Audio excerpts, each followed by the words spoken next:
Exactement. Oui, écoute, si TF1 programmait des émissions de politique et pas seulement des émissions People en prime time, peut-être que ça changerait. Voilà, deuxième chose, on n'est pas dans une démocratie à l'américaine. Le président de la République, il vient pas faire son barbecue avec les Français le dimanche.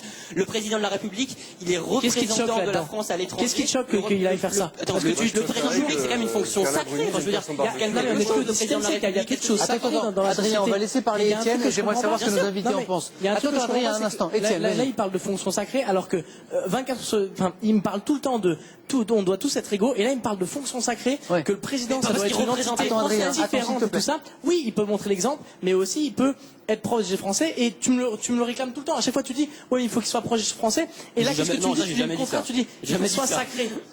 Alors attendez, moi j'aimerais savoir ce que Jean-Marc Morandini en pense. Jean-Marc, qui vous a dit entre vous deux, honnêtement, elle est plus là, la vérité. Non, elle est pas plus là. Non, elle est vraiment entre vous deux parce que je pense que la fonction de président est une fonction sacrée.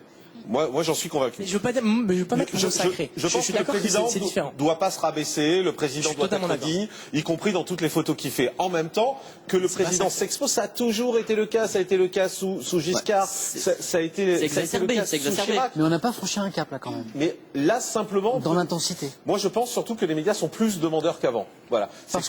On a une presse people qui est plus développée. Tous les voici, closer, public, oups, gala, tout ça, ça n'existait pas. Il y avait que Paris Match à l'époque et c'était un peu la communication officielle à ce moment-là. Aujourd'hui, cette presse people est en demande de ces images et on leur en donne un peu, ils se précipitent dessus. Attendez, juste un instant. Et alors moi, j'ai une question à vous poser, messieurs. Est-ce que vous vous rendez compte des responsabilités que vous avez parce que attendez, là, ça va être dur là. Je sens que ça va être dur là. Non, mais c'est intéressant, oui, bien sûr. Est-ce que vous n'avez pas l'impression en fait d'occulter les véritables questions en relayant comme ça l'actu people et finalement d'être complice d'une stratégie du président moi, je relis pas vraiment l'actu people parce que moi je fais de l'actu pure quand je suis sur Europe. Voilà, je fais de l'actu pure, mais c'est des questions qu'on se pose sans arrêt. En même temps, c'est de savoir entre ce qui intéresse les gens et ce qu'on a envie de leur dire, comment trouver l'équilibre entre les deux. C'est ça qui est compliqué parce que il y a ce qu'on aimerait. Moi, si je leur parle d'économie pure tous les jours aux gens, mais personne va m'écouter. Et ça n'aurait pas de sens. Ce qu'il faut trouver, c'est cet équilibre. Je me souviens d'Ardisson, par exemple, qui invitait, quand il faisait son émission sur France 2, il invitait des philosophes, il invitait des gens qui réfléchissaient, et à côté, il mettait toujours une bimbo au gros sein, en disant les gens vont venir pour écouter la bimbo. C'était l'émission Tout le monde en parle. C'était Tout le monde en parle. Et en même temps, ils vont rester parce qu'il y a un philosophe et ils vont l'écouter aussi. Voilà. Donc la philosophie, c'est bien s'il y a des gros seins à côté. En tout cas, ça fait plus d'audience. Mais vous le savez. Donc ça permet d'intéresser. Ça permet d'intéresser les gens. Jean-Claude. Effectivement, on a tout à fait conscience de faire de la propagande. Ça, c'est très intéressant. Voilà, on a conscience de ça. Dans ces cas-là. Pardon? J'ai tout à fait confiance, pas on. Conscience. Oui, mais j'ai. Toi. De faire de la propagande. Mais tant qu'il y a des lecteurs pour acheter qui s'intéressent à ça, pourquoi s'en priver? Il n'y a pas d'éthique de métier. De l'argent. Ouais. Donc pour vous, en fait, non, mais il n'y a pas paradis, il ne faut pas lui demander une éthique en même temps. Faut pas exagérer. Julien, et dire Alexandre après. Moi, le truc qui me choque, c'est quand même la plupart de ces personnes qui ont sous la main un magazine qui est lu par pas mal de personnes ont une formation de journaliste à l'origine. Leur but, c'est de relayer une information. Mais pourquoi se contenter de choses aussi basses, de choses aussi... Relayer une information, n'a pas dit relayer une information intelligente. Non, mais attends, oui, mais tu peux pas tout mélanger. C'est-à-dire que d'un côté, tu as la presse people, de l'autre, tu as Le Monde, tu as Libé, tu as l'Express, tu as le Nouvel Obs. Je suis d'accord. Tu trouves pas la même chose dans ces journaux-là? Oui, mais combien de personnes le lisent aussi? C'est ça qui est affligeant. Ça veut dire qu'il faut se retourner vers vous-même et vous dire pourquoi vous ne les lisez pas. Personnellement, je me sens pas concerné. Je suis complètement extérieur à tout ça parce que moi, ça me choque profondément. J'arrive pas à comprendre pourquoi on se concentre pas sur des vrais sujets, comme le disait Nachouat. Voilà, on occulte les vrais débats. On a l'impression que... Julien, je vais te poser la question radicalement. Je ne sais pas combien tirent les magazines People, mais c'est devenu énorme. Est-ce que, parce que moralement tu trouves ça pas assez élevé, est-ce qu'il faudrait interdire cette presse People? Pas l'interdire, mais c'est une liberté d'expression. Permettre. Ouais, mais c'est une liberté d'expression. Oui, vas-y Julien. On peut pas interdire une Mais l'un n'empêche pas l'autre. Mais si, hein. mais si, mais je veux dire, Clélia, toi tu achètes quoi? J'arrive pas à comprendre qu'on perd son temps à aller. Libre aux gens de s'intéresser. Tu as acheté Le Monde combien de fois cette année? Tu as acheté Closer combien de fois cette année? Je vais sur Internet pour consulter la presse. C'est à cause de toi que la presse dite sérieuse se casse la gueule et qui sont. Ouais, bon, en même temps, la presse, messieurs, on va faire une toute petite pause. Idir, je te donne la parole dans un instant, mais d'abord on va faire une petite pause. Chaque mois, Jean-Claude, Jean-Marc, dans Question de Génération, on va en région proposer aux passants une info bidon, histoire de voir leur réaction. Cette fois, nous ne sommes pas allés très loin, vous allez comprendre. Écoutez ce qu'en pensent les Neuilléens, on dit comme ça, les habitants de Neuilly, l'ancien fief de Nicolas Sarkozy. Jean-Claude Elfassi, je ne sais pas si vous avez vu, mais les Neuilléens, ils ne croient pas trop aux vacances de Sarkozy dans la Meuse. Malgré tous ses efforts, notamment ces derniers temps, son image bling-bling lui colle à la peau. Comment vous l'expliquez ? En fait, le début de son quinquennat... le yacht, tout ça. Voilà, ça a commencé très fort. Oui, mais c'était il y a 3 ans. Carla Bruni, tout ça, mais c'est vraiment... ça a été le couple le plus médiatisé pratiquement de l'année 2009. Mais surtout, il a joué la sincérité, en fait.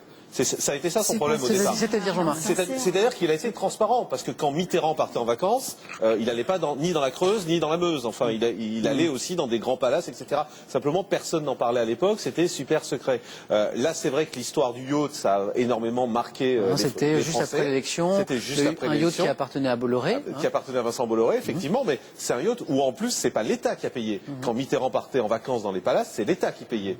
Là, quand Sarkozy est parti en vacances sur un yacht, il se l'est fait prêter. Mais ça soulève d'autres questions, justement. Ça soulève d'autres questions, juste d'accord. Là, je parle du côté bling-bling, en fait. En fait, quelque part, il est la victime de son honnêteté. C'est ça, Jean-Marc, au début, je pense qu'il a trop voulu jouer la transparence. Idir Alexandre et puis Nicolas juste après. Moi, ce qui me dérange, c'est que vous disiez que voilà, il y avait une différence entre les journaux Le Monde, Libération et Closer VSD. Ah, il y a une différence quand même. Il y a une différence, mais quand on voit des mêmes informations, des informations ou des rumeurs qui sont omniprésentes et après qui sont également à la télé, sur BFM TV, enfin et sur toutes les chaînes. C'est ça qui dérange, parce que en fait, voilà. Vous parlez de quoi, par exemple? Je parlais, par exemple, de la rumeur Carla Bruni, Nicolas Sarkozy, juste après les élections. C'est-à-dire la rumeur, là, on va rappeler, c'est qu'à un moment a circulé la rumeur que les deux partis du couple présidentiel avaient des aventures avec une autre personne. Voilà. Alors on disait que ça pouvait occulter la véritable information, Mais vous l'avez pas vu dans la presse? Pardon? Vous l'avez pas vu dans la presse? Ah bah carrément que si. Moi je l'ai vu déjà dans les médias, les chaînes hertziennes, et puis même dans le Parisien ou dans Le Monde, on en entendait parler forcément de cette rumeur. Il y avait toujours au moins une Jean-Marc, petite page là-dessus. Jean-Marc, Alexandre, c'est que ce genre de rumeur, c'est peut-être la conséquence aussi de cette hyper-médiatisation de la vie privée du président, et ça en finit par occulter les vrais débats. Oui, mais la presse, les dernières rumeurs dont on parlait tout à l'heure, par exemple, la presse n'en a pas parlé. Ouais. La presse n'en a parlé que quand tout à coup Carla Bruni s'est mise à en parler. Quand c'est sorti à l'étranger, la presse n'en a pas parlé. Il n'y a que France 24 qui en a parlé dans une revue de presse, et ils se sont pris un procès. C'est les seuls à en avoir parlé.